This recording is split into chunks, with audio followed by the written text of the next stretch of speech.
درود شریف وایي. زما عزتمنو مسلمانانو ورونو، قرآن کریم د الله جل شانه کلام پاک او د هدایت کتاب دی. هر یو مسلمان نارینه زنانه ځوان او بوډا ته پکار دی چې هغه د قرآن پاک سره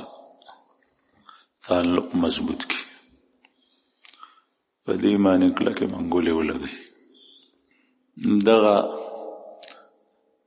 تعلق د کتاب الله سره دا د دنیا هم سعادت مندي او خوش قسمتي ده او د آخرت هم. قرآن کریم دا الله کلام دی، دا الله خبري دی او دا د رسول الله صلی الله علیه وسلم دا سه معجزه ده چې نور معجزې دغه وخت کې د نبی کریم صلی الله علیه وسلم زمونږ د نظر نه پناه دي، مونږ یې نه وینو. صحابه کرامو بلیدي د رسول الله صلی الله علیه وسلم په حیات مبارک کې او دی وخت کې د نبی کریم صلی الله علیه وسلم موجوده معجزه چې هغه به تر ابده پوری وي، ځکه چې قرآن کریم کې الله پاک په خپل فرمایي دا قرآن په خپل ځان باندې گواه دی، انا نحن نزلنا الذکر وانا له لحافظون. ذکر مونږ نازل کړی دی، قرآن مونږ نازل کړی دی او مونږ به د دې حفاظت کوو. ذکر نه مراد قرآن پاک دی. نو د نجات ذریعہ، د فتنو نه بچ کېدو ذریعہ، د سکون او د اطمینان ذریعہ د مسلمان فرد دپاره او د جماعت او د قوم دپاره، د مسلمان ملک دپاره او حکومت دپاره هغه د الله جل شانه کلام پاک قرآن پاک دی. رسول الله صلی الله علیه وسلم باندې چې څنګه دا قرآن نازل شوی په هغه حالت کې دا قرآن پاک موجود دی. زما د دې خبرې نه مقصود نه قرآن پاک کاغذ نه دی. کاغذ د قرآن کریم په دې علاقه کې جوړیږي په کوم باندې چې قرآن لیکل کېږي، او زما د بیان نه مقصد د قرآن پاک جلد نه دی. دا جلد غتا دا دلته جوړیږي، لیکن د قرآن کریم حروف، د قرآن پاک نظم، د قرآن کریم الفاظ چې تی کلوي دا الله جل شانه رسول الله صلی الله علیه وسلم باندې په 23 کالو یا سکم 23 کالو کې نازل کړه. دا مبارک او عظیم کتاب دی او دا د سینې سره لګول، د دې سره تعلق مضبوطول او د دې سره اعتصام، دا غي مراد څه دی؟ دا غي مراد دا دی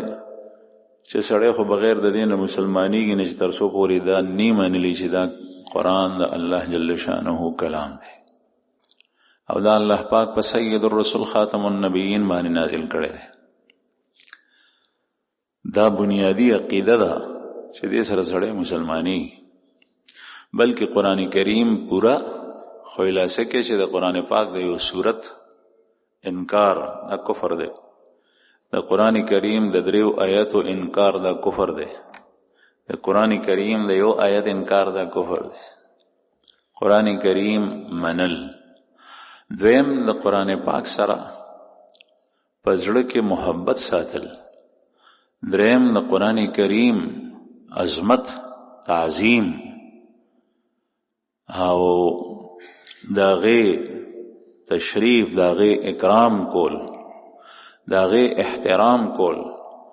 داغه په باره کې عقیدت ساتل، دا د قرآن پاک سره تعلق دی.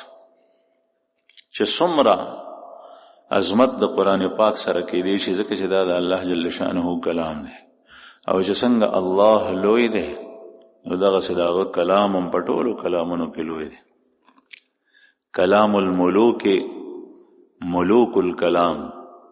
د بادشاهانو خبرې هغه په ټولو خبرو کې داسې وي چې د ټولو خبرو هغه بادشاهي. او بیا الله جل جلاله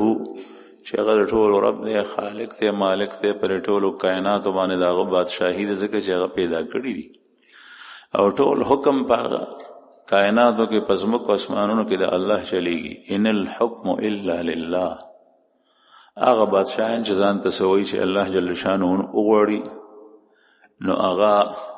حکومت ختم شي په ژوندون باندې یا په مرګ باندې داغه نه ارسه پاتې شي. په هر حال قرآن عظیم د الله جل شانه ډېر لوی کلام دی مبارک، چې څنګه د دې سره تعلق پیدا کول پکار دي داسې نن سبا زمونږ هغه تعلق د قرآن پاک سره نشته، ځکه مونږ د هغې برکاتو نه محروم یو. چې چا قرآن کریم ته په درنه سترګه کتلي او د دې سره احترام کړی، د دې یعنی عقیدت دې سره ساتلی دی، نو که هغه کافرم دی یهودیم دی، هغه الله جل شانه هغه ته هغه عوض او بدل نه دی پرېښی، په دنیا کې وته ورکړي. یا د قرآن کریم د برکته، د قرآن کریم د حافظ او د طالب د برکته الله جل شانه هغه کس ته د هدایت توفیق ورکړی دی او هغه الله جل جلاله مسلمان کړی دی. د قرآن پاک تلاوت، د قرآن کریم ترجمه، د قرآن پاک تفسیر، قرآن کریم باندې عمل کول، دا بیا د هغې حقوق دي. قرآن پاک په معاشره کې په ملک نافذول،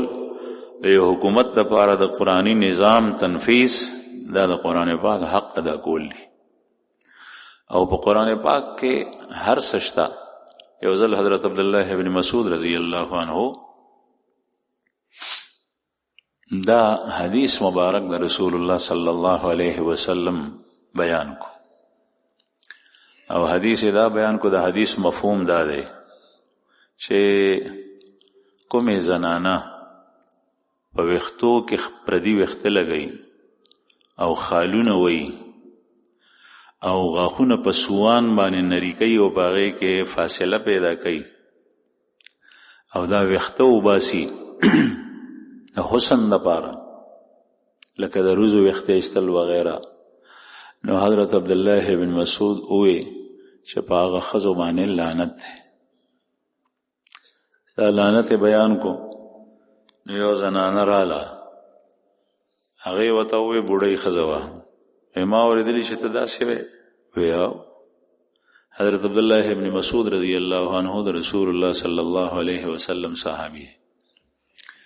او په صحابو کې فقهای صحابو کې فقیه صحابی دی، الله پاک هغه ته علوم ورکړو.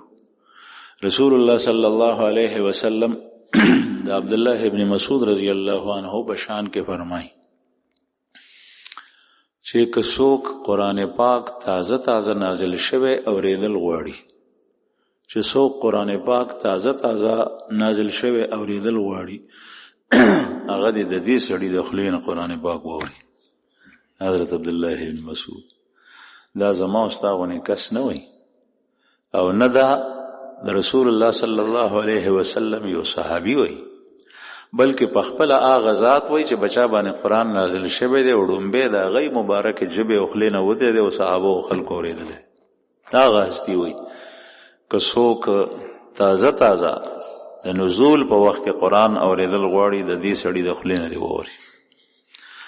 او د ده په باره کې حضرت عمر فاروق رضی الله عنه وی چې کله عراق ته استولو، عبدالله ابن مسعود یې کوفې ته او عراق ته استولو، د هغه ځای خلکو ووی چې مونږ ته ضرورت دی. حضرت عمر فاروق رضی الله عنه چې دی استولو نو ورته وفرمایل، خط یې ورته ولیکلو چې ما ته د دې سړي خپله سخت ضرورت و، لیکن زه په خپل ځان باندې تاسو ته ترجیح در کوم، ځکه مې دا کس تاسو ته راواستو. آثرتکم علی نفسی بابن ام عبد، मैं अपने आप पर तुम लोगों को तरजीह देता हूं कि इन जैसी शख्सियत, अब्दुल्लाह इब्न मसूद जैसी शख्सियत को तुम्हारे पास भेज रहा हूं। د دې مطلب دا دی چې ما ته د دې سړي ضرورت لکه یو کس مونږه دا قرباني نشو کولای کله چې پینډ ناسته ده او خشه زما مخې ته پروت دی چې هغه زه د بل مخې ته کړم او زه په خپله صبر وکړم. دې ته ایثار وایي. دا صرف په خوراک کې ایثار دی، لیکن دا ایثار ډیر زیات ګران دی چې یو داسې هستی چې د هغه قوم ته ضرورت دی، خلکو ته ضرورت دی، بادشاہ ته ضرورت دی، خلیفه وقت او امیر المؤمنین ته ضرورت دی، او هغه واسطه بل چاته. لکه چې مدینه منوره او د عراق په منځ کې ډیره لویه فاصله ده. نو دا هغه کس دی. هغه فرمایي چې دا حدیث کله ووایي نو زنانه راله ورته وایي چې ما اورېدلي ته داسې ویې چې ما خو د خدای پاک کلام کتلی په هغې کې خدا نشته. نو حضرت عبدالله ابن مسعود رضی الله عنه داسې جواب ورنکړو چې دا حدیث مبارک دی، حالانکه قرآن کریم الله کتاب دی او دا د شرعي دلیل اول،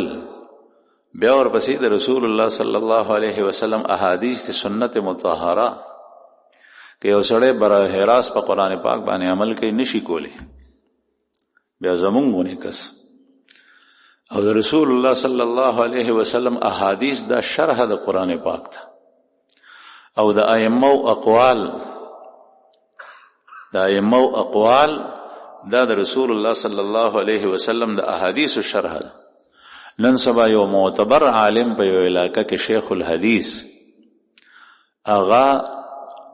د شرح نه بغیر تدریس د احادیث نشي کولی، هغه ته ضرورت وي. كل ما يقوله الأئمة شرح للسنة وكل ما يكون في السنة شرحا للقرآن. هر هغه شی چې ائمه مجتهدین دا غي بیان کوي دا د رسول الله صلی الله علیه وسلم د سنت الشرح دا غي تشریح ده. نن سبا بعض خلک وایي چې دا د ابو حنیفه فقه ده، دا هغه مسلې نه، دا د شریعت مسلې دي. دا امام ابو حنیفه بیان کړي دي. هغه هر یو کس ته ما او تا ته د قرآن او د احادیثو نه راایستل ګران دي. امام ابو حنیفه رحمه الله، امام مالک رحمه الله، امام شافعی رحمه الله، امام احمد ابن حنبل رحمه الله، امام ابو یوسف رحمه الله، امام محمد رحمه الله، امام اوزاعی رحمه الله، نور ګڼ مجتهدین دي چې په دې ټولو کې نن سبا په دنیا کې معتبر فقه چې د ډیرو خلکو په عمل له غسلور دي او په هغه کې بیا ډیر زیات چې خلک وابسته دي هغه فقه حنفي سره. دا ټول قرآن پاک او د حدیث بیان دي په اسانه توګه باندې، په اسانه توګه. یو دا چې یو سړی د اوبو ضرورت دی، دا مثال کله کله بیانوم. هغه ته وایي چې د ازمکه او کنه دلته کې اوبشته مخکې چې مونږ رالو نو دې ځای کې شپږ فوټه کې اوبه وي، اوس لاندې تللي دي څومره کې دي خدای خبر. هغه ته وایي چې د ازمکه او کنه نو اوبه واخله که اودس په باندې کې که چای پخې او کسکیه. او دویمه دا ده چې هغه اوبه غواړي تا نه نو ته ورته د منګي نه اوبه راړې ورته یې ورکړې چې هم واله. که هغه وایي اودس ته مې ضرورت دی په لوټه کې ورته راړې، که هغه وایي سکمی نو په کنډول کې ورته راړې، او که هغه وایي چای ته پخوم نو په لوښي کې ورته راړې پتیله کې. دا دي. نو دا دویم کار انتهایی آسان دی، هغه په خوشحال شي، هغه په فورا عمل وکړي. استنباط وایي دی دا چې د قرآن پاک د ادله شرعیو نه مسائل په آسان طریقه راوباسه، په هغې باندې عمل کو. اوس هر یو سړی نن سبا خلک مستنوزګاري،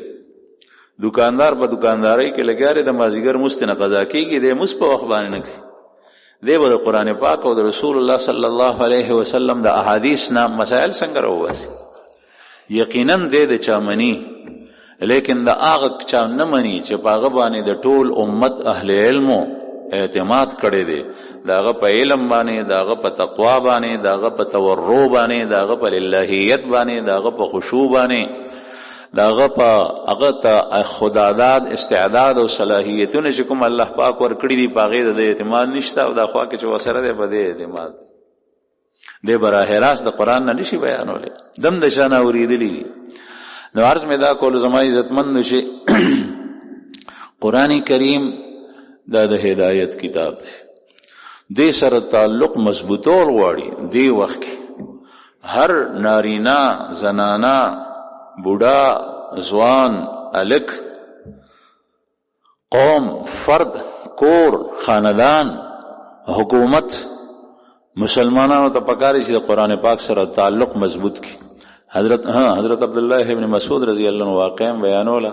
چې کله بډای وته وي حضرت عبدالله ابن مسعود رضی الله عنه وته د حدیث حواله نه ورکړه بلکې دا فرمایل هغه وی چې قرأت القرآن ما وجدتها فيه، ما قرآن ورستو لیکن پاغه کې ما دا آیت نه ده تلاوت کړی دا ته چې بیان کې. عبد الله ابن مسعود رضی الله عنه تو فرمایل لو وجدتيه لقرأتيه، لو قرأتيه لوجدتيه، اگر تو قرآن کو صحیح طریقے سے پڑھ لیتی جس طریقے سے اس کے تلاوت کرنے کا حق ہے تو اس میں یہ مسئلہ بھی پاتی کہ چرتا قرآن پاک صحیح تو سره تلاوت کول نه باغی کې بتا دا مسئلہ منتی ودا پکشتا وته ما ته یو کوم ځای کې دا قرآن پاک کې دا آیت ستره وما آتاکم الرسول فخذوه وما نهاکم عنه فانتهوا، یہ پیغمبر جو کچھ آپ کو دے کہے وما آتاکم الرسول چې دا پیغمبر تاسو ته صدر کوي فخذوه هغه کلکونی سي هغه واخلئ، وما نهاکم عنه فانتهوا، اور جس چیز سے آپ کو یہ پیغمبر روکے تو اس سے رک جاؤ، او چې کوم سی نتاسو دې منی کوي نو دا غي نه منش. دا آیت پکشتا کنه وی چې دا خوشتا ځکه چې ابوډی تلاوت کولو د قران پاک ډیر وته وی چې دغه هغه پوش دا خورشتیا دی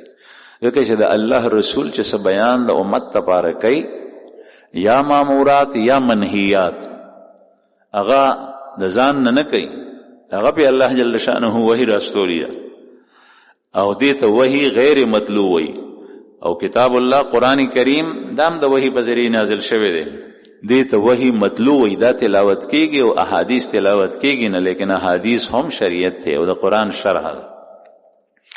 قرآن کریم کے اللہ پاک فرمائیں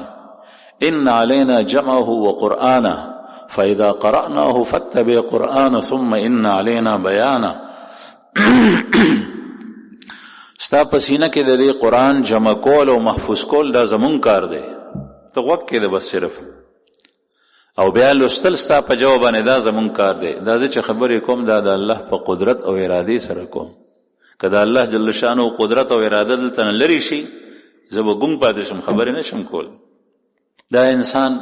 چې سکارو کې نو دی لوی لوی غړدانګي وي چې ما داسې تورو وکړه، دا الله جل شانه اراده چې رست شو است شي کولې سړی، ځکه د هر خکار نسبت الله جل شانه ته کوي، او چې کومه ګناه د نوشي دا غیر نسبت خپل نفس او شیطان ته کوي، شیطان دوکه کوم یا الله ته مې معاف کړي مزمه کو ستا په توفیق او فضل سره مې وکړي یا الله تی قبول کړي، ګناه د نوشوا یا الله شیطان دوکه کم نفس دوکه کم ته مې معاف کړي ما ته معافي وکړي. نو قرآن کریم حضرت عبداللہ ابن عباس صاحب او حضرت علی کرم الله وجهه به فرمایل چې تپوس کوي چې څه تپوس کوي د قرآن نه به جواب درکو. دا سه ناشنا سوالونه باندې خلکو کړي دي چې خلک حیرانو نه قرآن پاک نه به جواب ورکول. الله جل شانه وغي ته فهم او سمج ورکړو نو مختلفو سيزونو تپوس. حضرت علی کرم الله وجهه تو سوکرال د حضرت علی رضی الله عنه په بارکه دا اوریدلی خصوصا روافض دا مشهور کړي و چې علی سره هغه علم دی چې غبل هیڅ سره نشته او دا خاص علم دی. حضرت علی کرم الله بخاری شریف کی حدیث ده، بخاری شریف کی حضرت علی کرم الله وجهه د سوال جسه مونږ دا سه اوریدلی هغه کوم علم دی چې تاسو سره خاص ته او رسول الله صلی الله علیه وسلم تاسو ته درکړی بل چاته نه وته وی چې ما سره غنور څه نشته، خدای الله رسول دا کاغذ دی را سره په یو نچه کې هغه ایښی په دې کې پروت دی په هغې کې څه په هغې کې د قصاص او د دیت مسایلو بس او د قیدیانو د آزادولو احکامو دا پکې او دویم ورته وفرمایه الا فهم اوتیه او یو هغه فهم دی سمج دی پوهه ده چې یو کس ته الله جل شانه ورکړي په کتاب الله کې ما ته الله جل شانه چې کوم پوهه راکړي د کتاب الله زما مخې ته دی هغه پوهه ده بس ها دا فرق کیدی شي چې یو سرم قرآن وي بل سرم قرآن وي یو د قرآن پاک نه تلاوت کوي بس دغه کافی ده نور په یو آیات هم نه پوهېږي بل کس ته هغه تا ته د قرآن پاک نه هغه مسائل او تفسیر بیانوي چې سړی حیران شي خوند ورکوي هغه د ځان نه بیانوي هغه ته الله جل شانه علم ورکوي